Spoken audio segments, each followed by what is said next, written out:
Boa tarde, colegas da disciplina de Estudos do Letramento, professor João Marco. Meu nome é Kaique e estou aqui para fazer a videoresenha do artigo O Cantinho da Leitura como Prática de Letramento Literário, de Renata Junqueira de Souza e Hildo Coulson. Eles começam nesse artigo trabalhando com o ensino da literatura nos primeiros anos do ensino fundamental. Então, a partir dos ensaios de Magda Soares, os autores desse artigo descrevem como a produção dos livros didáticos são instrumentos que inviabilizam o ensino e o gosto pela literatura nesses anos. Pesquisas de Silva e Fritzen, no período de 1988 a 2006, demonstram que a didatização inadequada do texto literário no livro didático é responsável por afastar o prazer do aluno pela literatura. Não só as atividades com textos literários são inadequadas, como também o texto literário tem uma presença pequena nos livros didáticos. Então, consequentemente, há um claro afastamento entre os livros didáticos e o uso pressuposto e desejado do texto literário na escola. Além da falha encontrada nessa didatização, outro fator que contribui para esse entrave no ensino de literatura é que os professores não detêm a formação universitária que engloba o ensino de literatura de maneira efetiva. Esse cenário é confirmado por Saldanha e Amarília, que quando ao analisarem os currículos de pedagogia de 27 universidades federais, localizadas assim, em sua maioria nas capitais dos estados, eles descobriram que menos da metade desses currículos apresentava a disciplina de literatura infantil, sendo mais usual a presença de uma disciplina optativa, que é ofertada apenas aleatoriamente, esporadicamente. E para os autores, que também assinalam a ausência ou o silenciamento da literatura nas diretrizes curriculares dos cursos de pedagogia, os dados construídos indicam a pouca presença da literatura na formação dos professores. E especulou-se também nesse artigo se os professores não foram antes leitores, também não formarão leitores. Então, por outro lado, na verdade, isso não impede os professores de apresentar aos alunos os meios de leitura para romper essa corrente que tiveram, que os não fizeram leitores. Um outro problema do ensino das literaturas é a ausência das especificidades desse ensino em currículos oficiais. Esses documentos postulam a literatura como uma mera coadjuvante no ensino de línguas. E são abordagens assim, bem rasas em questão, são só conceituais e não tem nenhum tipo de desdobramento metodológico. Mais à frente, a partir de 140 relatos de observação prática de contação de histórias em escolas de educação infantil, Kirchhoff e Silveira identificam 3 dimensões da pedagogização da literatura infantil. A primeira é a escolha de textos que buscam civilizar, ensinar algum comportamento, seja higiênico, social.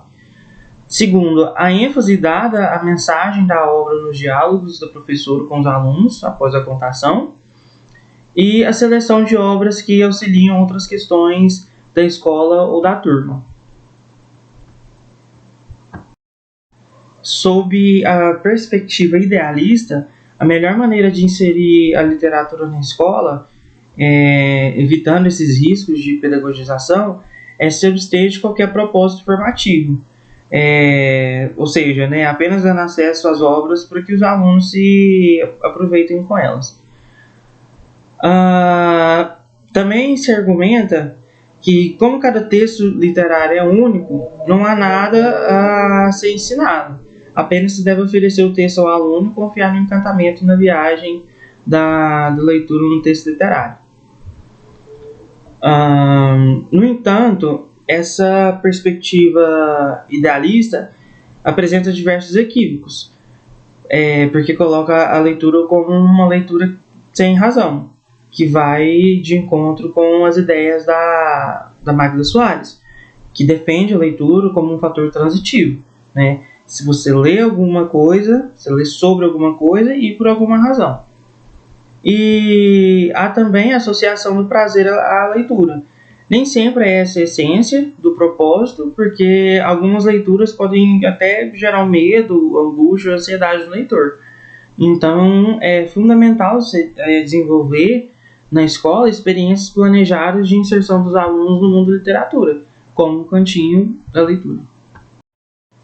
Bom, o cantinho da leitura como uma estratégia de letramento literário, esse espaço, o cantinho da leitura, ele acontece de diferentes maneiras nas salas de aula, né? Mas que tem o mesmo propósito. Ora, eles adotam nomes diferentes ou localizações distintas, né? Seja dentro da sala de aula ou não, mas possuem o intuito de aguçar a leitura dos alunos, dos educandos. O acervo desses locais, desses cantinhos, né, geralmente é do professor, ou os alunos agregam alguns livros conforme uma lista determinada em casa ou pela escola. Há também a intenção de aumentar a acessibilidade dos discentes com esses livros, né, com acesso aos livros, porque estando dentro da sala de aula, esse cantinho, no caso, incentiva a leitura livre. Haja vista que mesmo dentro da escola não há a orientação de um professor ou a mediação. O objetivo não declarado, vamos colocar assim, é manter em silêncio ou pelo menos em outra ocupação os alunos que já terminaram a atividade proposta, num geral para a turma, e que devem esperar pelos colegas, né, para começar a realizar a próxima atividade sem perturbar ali o andamento do conjunto da turma. Por um outro lado, esse modelo de cantinho literário tradicional se mostra dentro da perspectiva idealista, porque raramente há uma preocupação com a qualidade do conteúdo do acervo, então confunde, né, o dar acesso ao livro com o trabalho pedagógico de formação de um leitor. Então, posto essas considerações a respeito do cantinho literário tradicional, a professora Silvana Balsam, ela criou um trabalho que buscava ter um espaço em que os alunos pudessem tirar os livros para ler em casa, sem depender dos horários limitados e dos fatores limitadores da formação do leitor que a biblioteca ou a escola impunham. Ela faz algumas constatações e analisa o perfil dos alunos, né, em um questionário específico, e ela se viu motivada a montar esse cantinho de leitura, né, de uma maneira singular, e com os estudos ela constatou que de um total de 19 alunos, 12 afirmaram que o espaço onde mais liam era em casa. Então, frente a isso, a professora sentiu a necessidade de criar um local de leitura para proporcionar às crianças acesso a um acervo do qual elas poderiam fazer empréstimo de livro para ler em casa e que, ao mesmo tempo, influenciaria na formação leitora dos alunos e, consequentemente, né, resolveria o problema da falta de livros para empréstimo e da dificuldade de ler. No ambiente escolar, né, alguns livros mais extensos, por exemplo. Mas um dos entraves desse projeto foi a variedade do acervo, né? E para sanar esse problema, a professora recorreu aos alunos, né, perguntando quais livros eles teriam interesse. Ela também atribuiu de maneira autônoma alguns escritores brasileiros, estrangeiros, e, enfim, criou uma certa democracia na construção desse acervo. E para começar esse trabalho, ela levou à sala de aula os livros e mostrou aos alunos, instigando com esse novo tipo de leitura. Deixou também que os alunos participassem do processo ali de catalogação do material, então eles entenderam a diferença entre entre os diversos gêneros, né, de literatura, e também eles escolheram as coresinhas para colocar nas etiquetas e enfim.